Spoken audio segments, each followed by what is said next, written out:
Hello বন্ধুরা, কেমন আছো তোমরা সবাই? আশা করি অনেক অনেক ভালোই আছো। আর তোমাদের ভালোবাসায় আমিও অনেক ভালো আছি, কারণ তোমরা আমাকে যে পরিমাণে ভালোবাসা দিয়েছ এবং সাপোর্ট দিয়েছ তা আমি কোনোদিন ভুলতে পারব না। তাই তোমাদেরকে মজা দেওয়ার জন্য আবারও একটি নতুন গল্প নিয়ে হাজির হলাম, গল্পটি শোনার মতো। আশা করি ভালো লাগবে। আমার ভাগ্নেকে ছোট মনে করে আমি তার সব কাজই নিজের হাতে করে দিতাম। একদিন বাড়িতে কেউ ছিল না, তখন হঠাৎ করে আমার ভাগ্নে তোয়ালে পেঁচিয়ে আমার ঘরে দৌড়ে এলো, এসে বলল, মামি আমি অনেক ব্যথা পেয়েছি বলেই সে আমার বিছানায় শুয়ে পড়ল। সে বলল, মামি কি দেখছ? আমি ভাবলাম সত্যিই কিছু ঘটেছে, তাই তার কাছে গেলাম। কিন্তু যখন আমি তাকে দেখতে গেলাম, হঠাৎ করে সে আমাকে তার যে ছেলেটিকে আমি এতদিন নির্দোষ মনে করতাম, সে মুহূর্তের মধ্যেই এমন কিছু ঘটল যা আমি কল্পনাও করিনি। 1-9 বছর বয়সে আমার বিয়ে হয়। আমি অনেক সুন্দর দেখতে, বাইরে বের হলে সবাই আমার দিকে চেয়ে থাকত, মনে হতো তারা আমাকে কিছু বলতে চায়, কিন্তু আমি কাউকেই পাত্তা দিতাম না। বন্ধুরা রেডি থাকো, আজকের গল্পটা অনেক স্পেশাল হতে চলছে। দয়া করে গল্পগুলো ভালো লাগলে ভিডিওটি লাইক, শেয়ার এবং চ্যানেলটি সাবস্ক্রাইব করো প্লিজ। আমার বিয়ে হয়েছিল আমার থেকে অনেক বড় একজন মানুষের সাথে। যখন আমার বয়স ছিল 1-9 বছর, তখন আমার স্বামীর বয়স ছিল 3-5 বছর। আমার পক্ষে এত বড় বয়স স্বামীকে পছন্দ করা খুবই কঠিন ছিল। তাকে দেখলেই আমার রাগ হতো এবং ধৈর্যের বাঁধ ভেঙে যেত। আমি দেখতে বেশ সুন্দরী ছিলাম, আর আমার স্বামী আমার সৌন্দর্য দেখে সবসময় খুশি হতেন, কিন্তু আমি তাকে কখনো আমার কাছে আসতে দিতাম না, এমনকি একই বিছানায়ও শুতে দিতাম না। ধীরে ধীরে আমার মধ্যেও জীবনে একজন মানুষের প্রয়োজন অনুভূত হতে লাগল, কিন্তু কোনোভাবেই আমি আমার সেই বয়স্ক স্বামীর কাছাকাছি যেতে পারতাম না। আমার একাকী জীবন কাটছিল। এমন সময় হঠাৎ করে আমার নন্দের ছেলে অর্থাৎ আমার ভাগ্নে আমাদের বাড়িতে এলো। তার নাম ছিল কুনাল। আমি কুনালকে প্রথমবারের মতো দেখছিলাম, কারণ সে আমাদের বিয়েতেও আসতে পারেনি। সেই সময় সে হোস্টেলে ছিল এবং তার পরীক্ষা চলছিল। বাড়িতে আসার পর কুনাল পরিবারের সবার সাথে কুশল বিনিময় করছিল। তারপর সে আমাকে আলিঙ্গন করল, যা দেখে আমার স্বামী একটু বিরক্ত হয়ে উঠল। পরিস্থিতি স্বাভাবিক করতে আমি কুনালকে জিজ্ঞাসা করলাম, কুনাল, হঠাৎ করে বাড়িতে আসার সুযোগ কিভাবে পেলি? এই প্রশ্ন করার পরেই আমার শাশুড়ি মা রেগে গিয়ে বললেন, তুমি কে জানতে চাও, আর আমার মেয়ের ছেলে এখানে আসতে পারবে না? আমি বিনয়ের সাথে বললাম, না মা, আমার ওভাবে বলার মানে ছিল না। আমি শুধু বলতে চেয়েছিলাম কুনাল আমাদের বিয়েতে আসেনি তো হঠাৎ আজ এলো কেন? কুনাল মুচকি হেসে বলল, নানি, মাম তো শুধু প্রশ্ন করেছেন, রাগ করবেন না। আমার তখন ফাইনাল পরীক্ষা চলছিল, তাই বিয়ে এতে আসতে পারিনি। তবে এখন আমি এসেছি, আর মাম থেকে অনেক আদর নিয়ে তবেই ফিরব। যখন মন ভরে যাবে তখনই ফিরে যাব। এই কথা শুনে সবাই হেসে উঠল। আমি কুনালের থাকার বিশ্বাসটা জানতে চাইনি, শুধু মজা করে একটা প্রশ্ন করেছিলাম। কিন্তু শাশুড়ি মা রেগে গেলেন, তাই আর কিছু বলার সাহস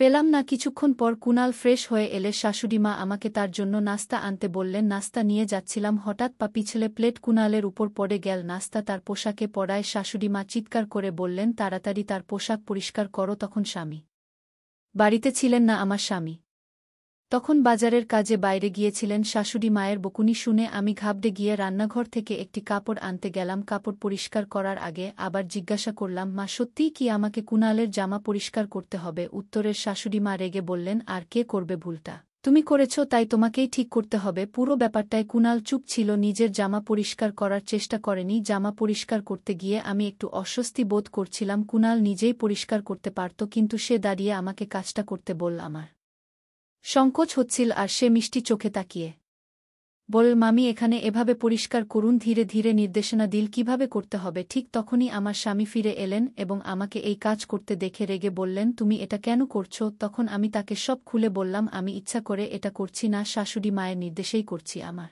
স্বামীর নাম রাজু। তিনি শাশুড়ি মায়ের দিকে তাকিয়ে বললেন, মা, কুনাল এখন নিজেই সে আর ছোট্টি নেই যে আমার স্ত্রীর সাথে এভাবে কাজ করানো হবে। যা হয়েছে তা ছিল একটা দুর্ঘটনা। ভবিষ্যতে এমন কোনো কাজ করার চেষ্টা করো না যা একজন পুরুষের কাজ। এই বলে রাজু আমার হাত থেকে কাপড়টা সরিয়ে নিয়ে চলে গেলেন। তিনি যে বাজারের জিনিসপত্র নিয়ে এসেছিলেন তা পাশে রেখেই বেরিয়ে গেলেন। এরপর আমি সেই জিনিসপত্র নিয়ে রান্নাঘরে চলে গেলাম। কুনাল ও আমার পিছু পিছু এলো। নল থেকে হাত ধোয়ার সময় সে আস্তে আস্তে কিছু বলছিল, যেন তার মনের মধ্যে কিছু ভারী কষ্ট জমে আছে। আমি শুনলাম সে বলছিল, এখান থেকে চলে যাব। আমি অবাক হয়ে বললাম, কুনাল, তুমি তো মাত্র কয়েক ঘন্টা আগে এখানে এসেছ, এত তাড়াতাড়ি চলে যাওয়ার কথা ভাবছ কেন? তখন কুনাল বলল, আমি তো বাইরের মানুষ, তাই হয়তো এখানে থাকার কোনো মানেই নেই। মামিও আমাকে হয়তো বাইরের লোক মনে করেন, মায়ের স্নেহ পেতে এসেছিলাম, কিন্তু হয়তো আমার ভাগ্যে তা নেই। এই কথা বলে সে চলে যেতে চাইল। আমি তখন হঠাৎ করেই তার হাত ধরে ফেললাম। হাতটা একটু জোরে টেনে ফেলায় সে আমার একেবারে কাছে চলে এলো। তখন আমি দ্রুত তাকে সরিয়ে দিয়ে বললাম, দুঃখিত, আমি ভুল করে ফেলেছি কুনাল, আমি ভুল করে তোমাকে টেনে এনেছিলাম বলার পর আমি তাকে বোঝানোর চেষ্টা করলাম কুনাল রাজুর কথাগুলোকে মন থেকে নিও না, আসলে আমি আমার স্বামীকে তেমন গুরুত্ব দিই না, সে শুধুমাত্র সম্পত্তির জন্য আমার পেছনে ঘুরে বেড়ায়। তোমার পোশাকে কিছু পড়লেও আমি পরিষ্কার করতাম, যেমনটা তোমার জামাকাপড় পরিষ্কার করেছি। যদি সত্যিই আমার কাছ থেকে আদর স্নেহ পেতে চাও তবে এখানেই থাকো, না হলে রাজুর কথাগুলো মনে রেখে চলে যেতে পারো। এরপর বললাম, দেখো এখন কি করবে। আমার কথা শুনে কুনাল বল, মাম সত্যি বলতে আপনার কথাগুলো শুনে আমার সব রাগ গলে গেল, এখন শুধুমাত্র আপনার জন্যই এখানে থাকব। আপনি যদি বলেন তবে এখন থেকে আমি আপনারই। বলেই সে আমাকে আলিঙ্গন করল। কুনালের এমন ছোট ছোট কথাগুলো আমার মনে প্রভাব ফেলছিল। চোখের পলকেই ৫ দিন কেটে গেল। এই কদিনে কুনাল বাড়ির একজন সদস্য হয়ে উঠেছিল। প্রতিদিন আমার স্বামী তাকে দোকানে নিয়ে যেতেন। রাজুর একটি ছোট দোকান ছিল, আর কুনালকে একঘেয়েমি থেকে বাঁচাতে তাকে সঙ্গ নিতেন। কুনাল আসার পর বাড়ির কাজের চাপ বেড়ে গেল। শাশুড়িমা সারাদিন মন্দিরে থাকায় বাড়ির কাজে সহায়তা করতেন না, আর স্বামীর আয়ও ছিল কম, তাই কাজের লোক রাখা সম্ভব ছিল না। একদিন আমি রাজুকে বললাম, রাজু এত কাজ আর পারছি না, বাড়িতে এখন আরও একজন সদস্য, কিন্তু শাশুড়িমা কোনো সাহায্য করছেন না আমাদের। এর কথোপকথন শাশুড়িমা শুনে ফেললেন। রেগে ঘরে ঢুকে বললেন, এই বয়সে তুমি আমার কাছ থেকে কাজ করাতে চাও আর স্বামীর কানেও কথা ঢালছ। এরপর তর্ক শুরু হলো। রাজু এসে বলল, দুজনেই চুপ করো মা, আর আগের মতো কাজ করতে পারেন না, আর আমি কাজের লোক রাখতে পারবো না, যার জন্য বাড়ির কাজ বেড়েছে, সেই সাহায্য করবে। তারপর রাজু কুনালের দিকে তাকিয়ে বলল, কুনাল তুমি দোকানে যাবে না, বাড়িতে থেকে মামার কাজে সাহায্য করবে। স্বামী তার দায়িত্ব থেকে মুক্তি পেতে নিজের ছোট ভাইপোকে আমার সাথে বাড়িতে একা রাখার সিদ্ধান্ত নিয়েছিল। আমি কিছু না বলেই তার এই সিদ্ধান্ত মেনে নিলাম। পরের দিন থেকে কুনাল বাড়িতে থেকে আমার সাথে কাজ করা শুরু করল। সকালে ঘরের কাজের সময় সে আমাকে সাহায্য করত। নাস্তার পর শাশুড়িমা মন্দিরে চলে যেতেন আর রাজু দোকানে বেরিয়ে যেতেন। তাদের যাওয়ার পর আমি নাস্তা করতাম এবং কুনাল আমার সাথে বসে খেত। কুনালের কিছু আচরণ আস্তে আস্তে আমার নজরে আসতে শুরু করেছিল। যখন শাশুড়িমা ও রাজু বাড়িতে থাকতেন তখন সে দূরত্ব বজায় রেখে কাজ করত, কিন্তু যেই তারা বেরিয়ে যেতেন কুনাল আমার অনেক কাছাকাছি চলে আসত। তবে ভালো দিক ছিল যে শাশুড়িমা যে কোনো সময় বাড়ি ফিরে আসতেন, আর এই ভয়ে কুনাল কিছুটা সতর্ক থাকত। সকালের দিকে যখন শাশুড়িমা ও রাজু বাইরে যেতেন তখন কুনাল মাঝে মাঝে আমার কাছে তার ব্যক্তিগত কাজের জন্য বলত, যেমন সে যখন গোসল করতে যেত আমাকে বলত তার কাপড় বিছানায় গুছিয়ে রাখতে। তার সাহস এতটাই বেড়ে গিয়েছিল যে একদিন সে আমাকে বলল, মামি আজ তুমি শাড়ি পরে আসো, শাড়িতে তোমাকে অনেক সুন্দর লাগে। আমি এইসব বিষয়গুলো উপেক্ষা করছিলাম, কিন্তু তার আচরণ ক্রমশ বাড়ছিল। একবার সে বলল, মাম গোসলের জন্য বালতিতে জল ভরে দাও। সেদিন আমি রান্নার জন্য সবজি নিয়ে বেশ বিরক্ত ছিলাম, তাই গোসলের জন্য খুব গরম পানি ভরে রেখেছিলাম। কিছুক্ষণ পরে কুনাল বাথরুম থেকে দৌড়ে আমার ঘরে চলে এলো। তার গায়ে শুধু একটি তোয়ালে জড়ানো ছিল। সে ঘরে ঢুকে বলল, মাম আমাকে পুড়ে যাওয়া মলম লাগিয়ে দাও, খুব গরম লেগে গেছে। আমি তখন বুঝতে পারলাম আমি রাগের মাথায় অত্যধিক গরম পানি দিয়েছিলাম, আর সে হয়তো পানি পরীক্ষা না করেই গোসল শুরু করেছিল। কুনাল আমার দিকে এসে বলল, মামি খুব জ্বালা করছে, কোনো ক্রিম বা কিছু আছে কি, একটু লাগিয়ে দাও। সে তার পা দেখালো যেখানে সে বলছিল পুড়ে গেছে। আমি একটু নার্ভাস হয়ে গেলাম এবং বললাম, আমার ভুল হয়েছে, রাগের মাথায় এমনটা করিনি। আমি কুনালকে বললাম, আমার উচিত ছিল না এত গরম পানি সেখানে রাখা, কিন্তু তুমিও তো আগে দেখে নিতে পারতে পানিটা কতটা গরম। কুনাল হেসে বলল, এসব বাদ দাও, আগে আমার পায়ের দিকে তো দেখো। আমি তখন লজ্জা আর অস্বস্তিতে আস্তে আস্তে তার পায়ের তোয়ালেটা সরাতে লাগলাম। দেখি তার হাঁটুর উপরে কিছুটা জ্বলে গেছে। একজন তরুণ ছেলেকে এভাবে স্পর্শ করতে গিয়ে আমি একটু অস্বস্তিতে পড়ে গেলাম। তোয়ালেটা সরানোর আগে একবার এর দিকে তাকালাম। তার চোখের চাহনি দেখে আমি একটু দূরে সরে গেলাম। তারপর বললাম, তুমি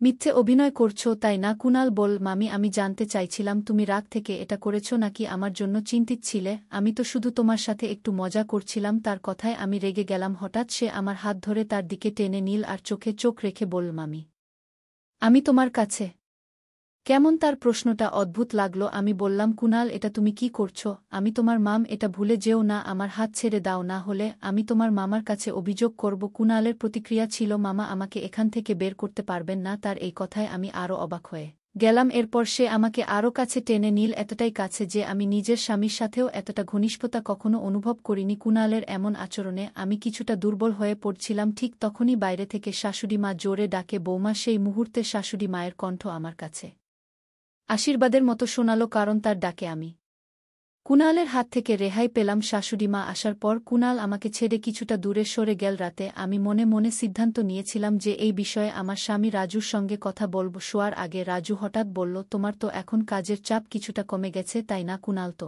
তোমাকে সহায়তা করছে, তাই তো। আমি কিছু বলার আগেই কুনাল আমাদের ঘরে এসে ঢুকল এবং হাসতে হাসতে বলল, মামা তুমি কেন ছোটদের মতো দুধ খাচ্ছ? আমি মজা করে উত্তর দিলাম, তোমার মামার শরীরে ক্যালসিয়ামের ঘাটতি আছে, তাই দুধ পান করেন। এতে কোনো সমস্যা আছে? এটা আমাদের ব্যক্তিগত বিষয়, তোমার এখানে থাকা জরুরি নয়। এরপর কুনালকে বাইরে যেতে বললাম। আমার এই কথায় আমার স্বামীর মুখে হাসি ফুটে উঠল। তারপর আমরা দুজনে ঘুমিয়ে পড়লাম। পরের রাতে আমি যখন রান্নাঘরে দুধের গ্লাস রাখতে যাচ্ছিলাম, তখন হঠাৎ কুনাল আমাকে টেনে তার ঘরে নিয়ে গেল। তার এমন আচরণ দেখে আমি রেগে গিয়ে বললাম, কুনাল তুমি আর আমি দুজনেই তোমাকে শাস্তি দেব। ঠিক সেই মুহূর্তে বাহিরে পুলিশের গাড়ির আওয়াজ শুনতে পেলাম। পুলিশ কয়েক মিনিটের মধ্যে ঘরে ঢুকল। আসলে আমি অনেক আগেই সন্দেহ করেছিলাম কুনালের উপর। সেই সন্ধ্যায় শাশুড়ি আর রাজুর কথাবার্তা শুনে আরও সন্দেহ বেড়ে গিয়েছিল। আমি বুঝতে পারছিলাম না কেন তারা আমাকে দ্রুত গর্ভবতী করতে চায়। তখনই বুঝলাম আমার জীবনের ঝুঁকি রয়েছে। আমি এর আগেই পুলিশের কাছে সবকিছু জানিয়ে দিয়েছিলাম। পুলিশ কুনাল, রাজু এবং শাশুড়িকে গ্রেপ্তার করল।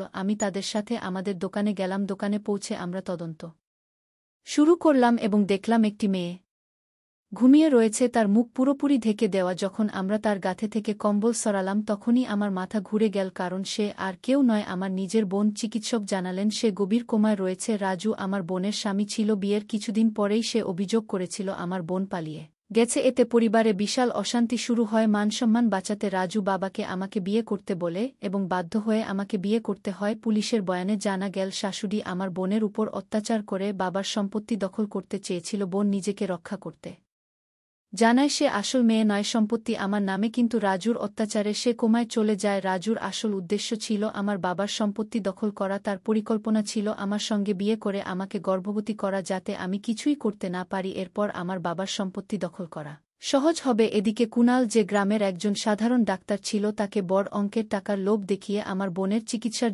জন্য ডাকা হয়েছিল। শেষ পর্যন্ত পুলিশ ও আদালতের মাধ্যমে সেই ৩ অপরাধীকে যাবজ্জীবন কারাদণ্ড দেওয়া হয়েছিল। আমার বাবা ভেবেছিলেন রাজু একজন সৎ এবং সরল মানুষ, কিন্তু তার পেছনে এত বড় ষড়যন্ত্র লুকিয়েছিল যা আমরা কল্পনাও করতে পারিনি। ভাগ্যক্রমে আমি সেই ফাঁদ থেকে পালাতে পেরেছিলাম। এখন আমার একমাত্র আশা আমার বোন দ্রুত সুস্থ হয়ে উঠুক। বন্ধুরা, বর্তমান সমাজে অনেক মানুষ বাইরের হাসি খুশির আড়ালে মিথ্যার জাল বুনে থাকে। কে কখন বিশ্বাসঘাতকতা করবে তা বলা কঠিন। যখনই মনে হবে কিছু ভুল হচ্ছে, তখনই পুলিশের সাহায্য নিতে হবে। গল্পটা কেমন লাগলো জানাতে ভুলবে না। আরও মজার রোমান্টিক গল্প শুনতে চাইলে ভিডিওটি লাইক, শেয়ার এবং চ্যানেলটি সাবস্ক্রাইব করতে এবং বেল আইকনটি ক্লিক করতে ভুলবে না। ধন্যবাদ।